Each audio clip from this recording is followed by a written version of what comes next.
Hey, this is Dragon Colossus 1, and I am going to be doing a Let's Play of Metroid Prime. I've already attempted this a few times, but haven't been content with the audio or video quality. So, here we go.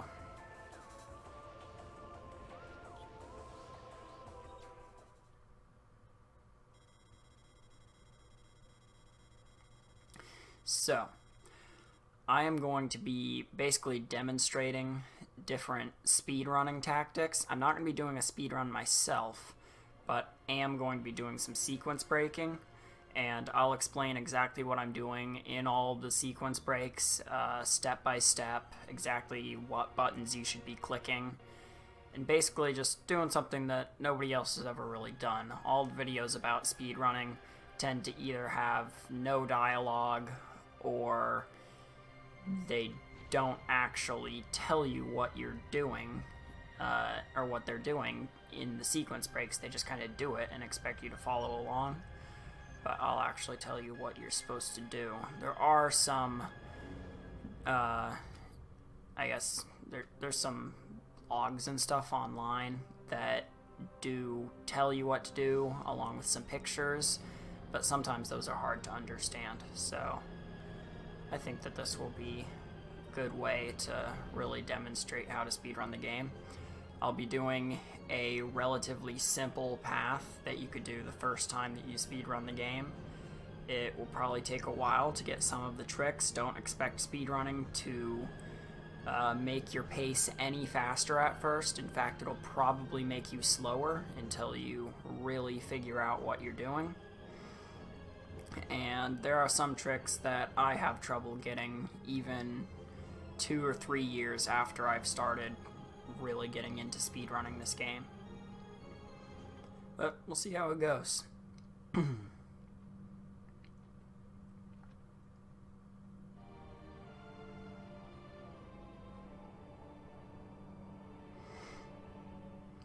Okay. There we go. So this first part is more or less played normally, just at an increased pace. There's no real speedrunning tricks that you can do besides just basic scan dashes that somewhat speed things up, but aren't absolutely incredible or anything. But this part, I can generally get it done in about 7 minutes, which is a decent pace. So I'll just sprint through this so that we can actually get to the part where we can start really sequence breaking stuff, which will be right off the bat as soon as we get down to Talon 4.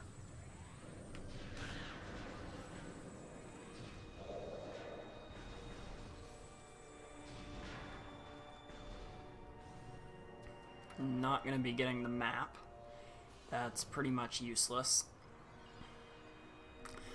But when it comes to speedrunning a game like this, the number one thing that can speed up your time is just knowing the game. So before you even attempt to start speedrunning it, just try to run through the game as fast as you can without doing any glitches.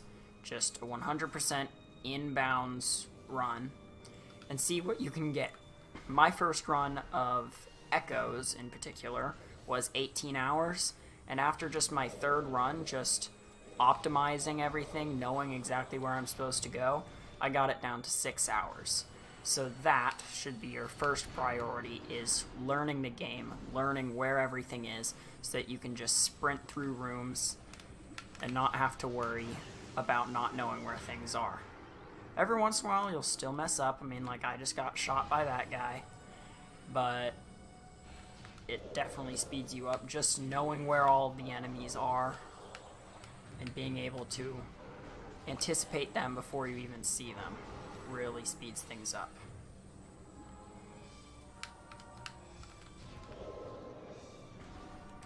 Like, I can tell you that at the end of this hall, there's going to be a turret to the upper right. There he is. And then once I get to the bottom of this elevator, there'll be a full health pirate ready to attack you from the ceiling. So you gotta be ready to shoot him before he drops, and then shoot him immediately again once he lands on the ground. Boom. And now, unlock this. Not gonna save in the next room, just gonna sprint right through.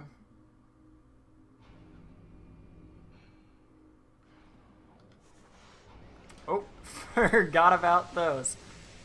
Here I am telling you guys about knowing the game, and then I forgot about a couple turrets.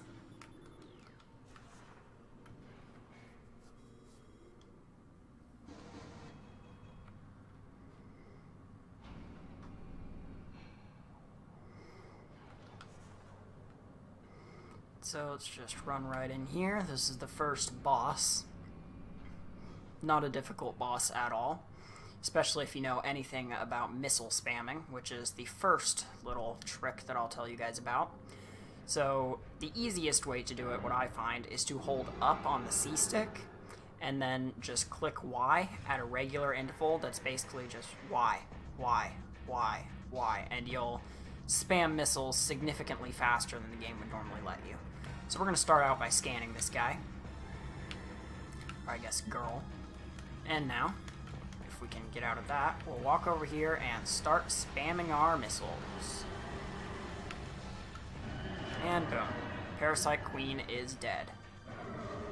So if you hold up on the C stick, it closes your missile launcher back to your beam very quickly. And then every time you click Y, it opens it back up and immediately closes it again. So it just allows you to spam missiles extremely fast. Evacuate immediately. Evacuate immediately.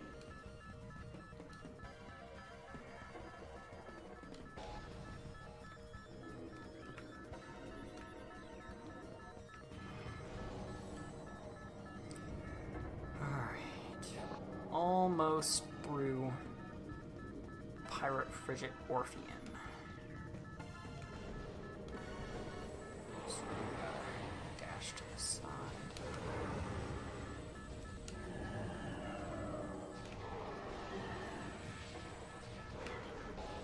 Oh. Yeah. Alright, now morph ball through these tunnels. It's gonna allow you to go much faster. Morph ball is the fastest way of traveling in this game by a significant margin, especially once you get the boost ball. Scan dashing is also very, very quick, but that really requires knowing every aspect of every room. You have to know immediately where to lock onto, and where that enemy or object that you can lock onto will allow you to do a scan dash to. It is relatively difficult, and I don't really have the hang of it in most rooms. There's a few that I can get it. Question how I missed that first turret with a lock-on system, and it's an unmoving target, but whatever.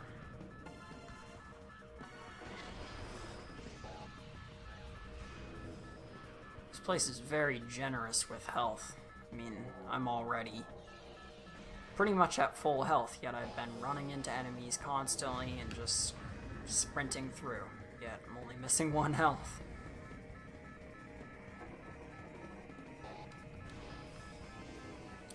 Okay, now up here. This is all, of course, a linear path. Memorize it and you're good. Here we've got Metroid, who is the second to final boss of the game. Won't be fighting him for a while. You see him at one point in Phendrana Drifts, which will be in roughly, I would say, 30 minutes of in-game time. You'll see him, and then that'll be the last time you see him until almost the very end. It's 30 minutes of in-game time using this method. There's some methods that are faster, or in regular time it would probably be somewhere in like the 3 to 4 hour range. Oh, got hit. Okay. Now we lose all of our items, unfortunately.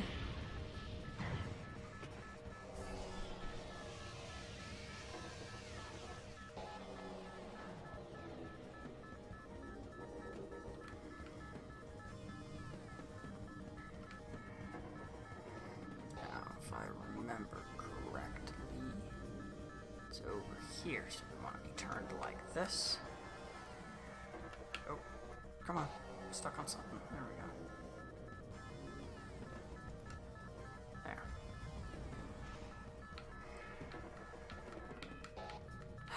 Just making me wait. So, looks like this time I'll actually make it out. This will be a record for me by 1 second. Alright.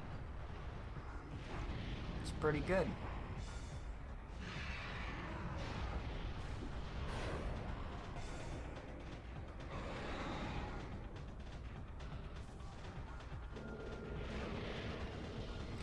So now we chase Ridley down to Talon 4, where the speedrunning begins. Or I guess not really speedrunning, where the sequence breaking begins. There is a difference.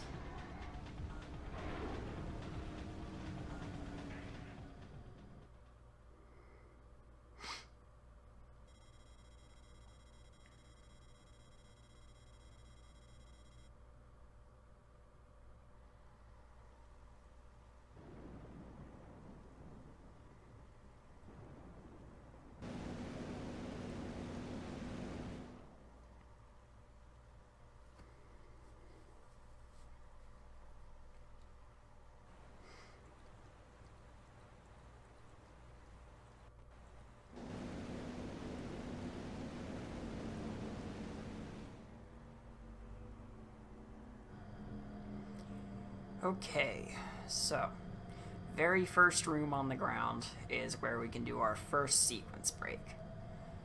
So in this room, now explain it in detail, exactly what I'm going to be doing. So, our goal here, once this is through, is to get to that little ledge right there. So, what you're going to do is come all the way back on this ship until you can see the gray right there. Lock onto this object and then scan dash to the side. You're going to let go of your lock right in the middle of your jump and switch over to holding R. Oh my gosh, that is not cool. How about you stop that, IOBit? Doesn't normally happen. Normally Windows shuts down everything from getting notifications when I'm gaming. So, it's relatively simple, but it does end up being a very difficult jump to make, sometimes taking me in excess of 20 to 30 minutes to get it, although I've gotten significantly better recently. So I'm just going to shut up and try and get this glitch. Got it. Okay. Guess I did not need to shut up for very long. That was pretty good. Got it on, what, like my 4th or 5th attempt? It's not bad at all. So, now we have the early space jump. That glitch, I probably made that look fairly easy. Do not be disappointed if you can't get it at all, because believe me, getting it that quickly has taken years and years of work. First time trying to practice that, I did not get it once for almost 3-4 hours of practice. It's very difficult to get a glitch like that. Scan dashing is a very difficult monster to tackle.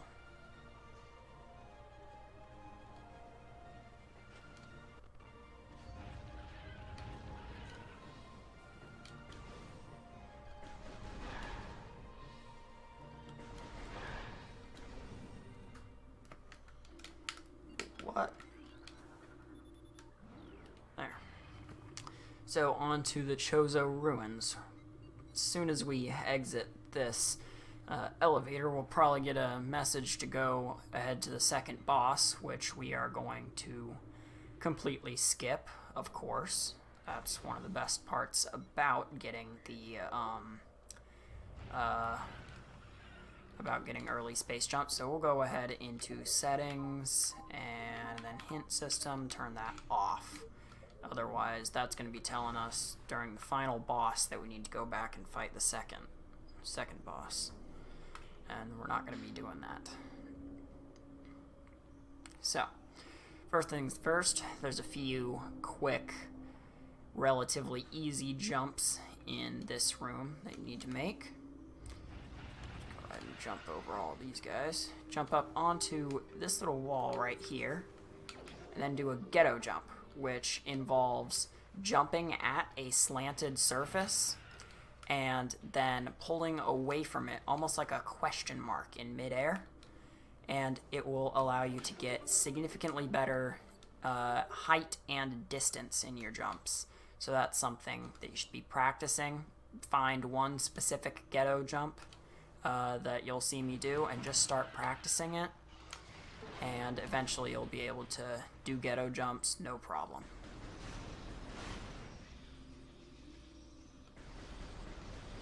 Doesn't even matter if we're getting hit by these enemies, because this boss we are skipping as well.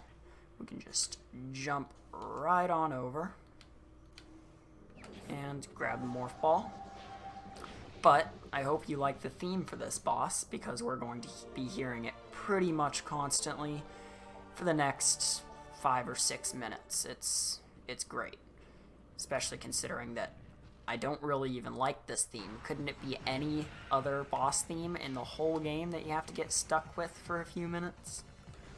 But no. So we're just going to go ahead and roll on out of here, listening to this very tense boss music. Then we're going to run out here and get another little ghetto jump. So we're going to jump up here. Gonna clip right there, and then jump over here. Did not get it that time. So up, up, and now. Oh, so close. There's a really, really fine point that you have to hit with this jump. And I just totally messed up. Just didn't even jump, just fell. So let's see. Ooh, I'm not doing so hot right now.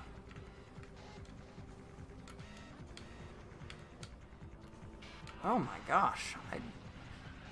Okay, if there's one tip that I can give for this trick, it's go further left than you might think. Oh my gosh, I'm just getting hit by these guys on the ground over and over. There we go. So you gotta jump a little bit further left than you feel like you might need to, and sometimes I mess up because of that. It just doesn't feel right to jump that far left before jumping up. It feels like you just kind of going a little bit too far, but it's the only way to get the glitch.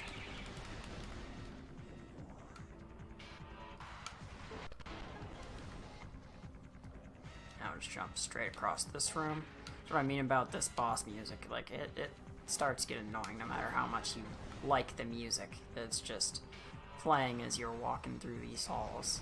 So we'll go ahead into the save station right here, which will stop the music. Perfect. And save here.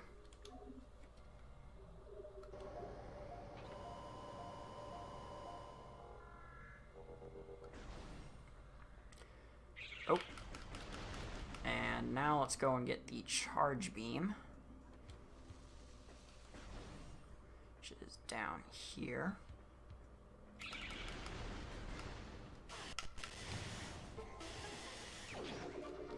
Go. Another missile expansion. So we're up to 10 missiles now. Lots and lots of screech. Are they screech bats? I think. So scan this. Now jump up here. Aim at the right spot. Destroy all those. Scan this.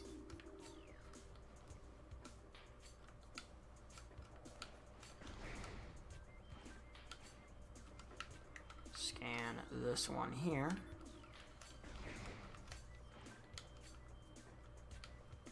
and scan this one here. And that'll unlock the next one to scan for some reason, which is right there. I don't know why it doesn't just unlock it. Or just open the whole thing.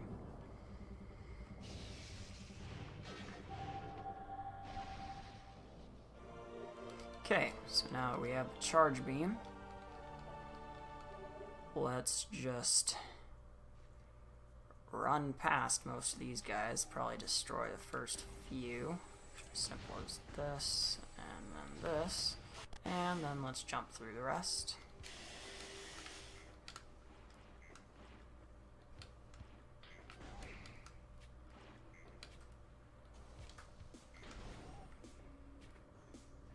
Okay, so now we're going to be on our way to the incinerator drone. Very, very easy boss again. All of these early bosses are downright easy. They don't really start to get challenging until Flagra, and he's only really challenging if you do this the speedrunning way. If you do not sequence break him, he's actually really, really easy. But the speedrunning way obviously speeds it up quite a bit, but is much more difficult. I've actually only gotten it once, and that was the last time that I played the game. So we'll have to see how it goes.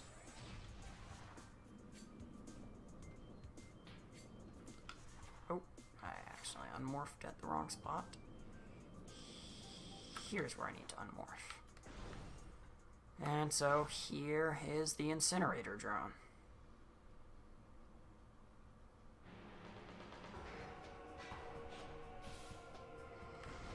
Okay, so this honestly is a very stupid boss. It's fun, has great music, but just the concept of it, it's a trash disposal system that for whatever reason is programmed to fight using flamethrowers. I don't know why, but I guess the Chozo really didn't want anybody stealing the garbage.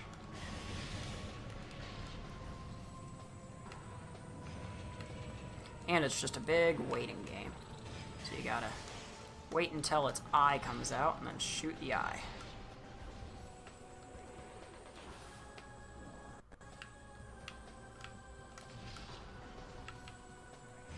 And when its eye comes out is pretty much random. Seem to have gotten pretty good luck on when it pops out this time.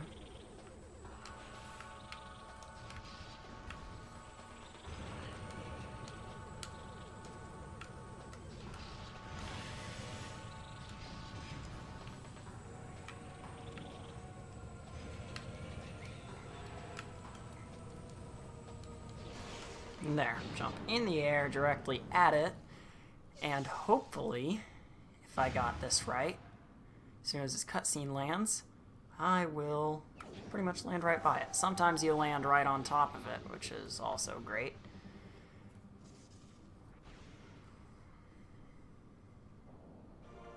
And there we go. We got the morph ball. And now let's come down here and get a missile expansion.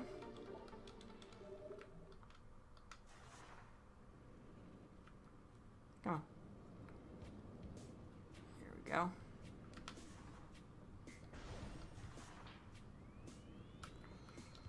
And now we'll go and get a energy tank, which all of this stuff is when you should actually be doing this. This is, I mean, pretty much just following the actual game right now. No real sequence breaking is happening right now.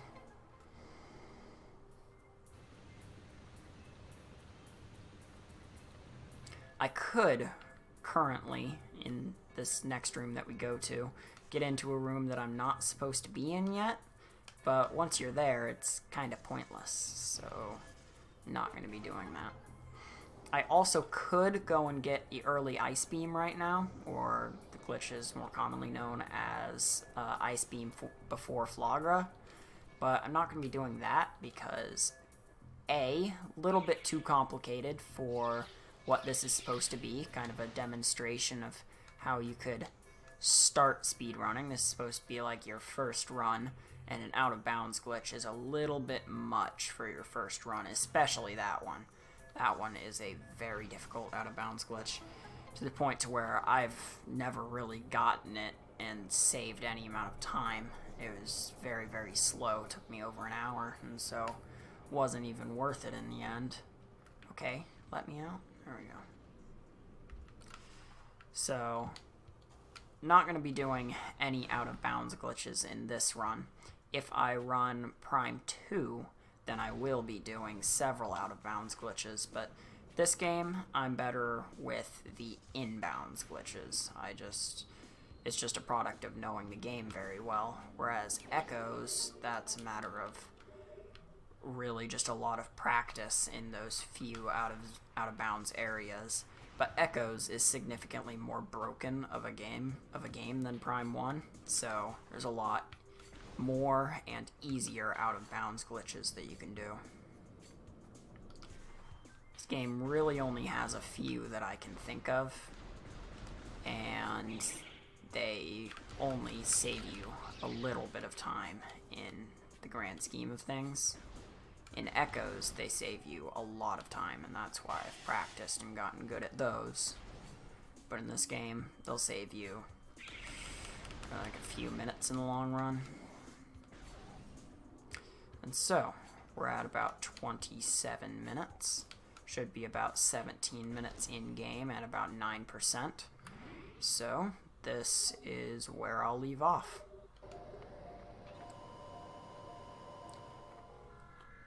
See you guys later.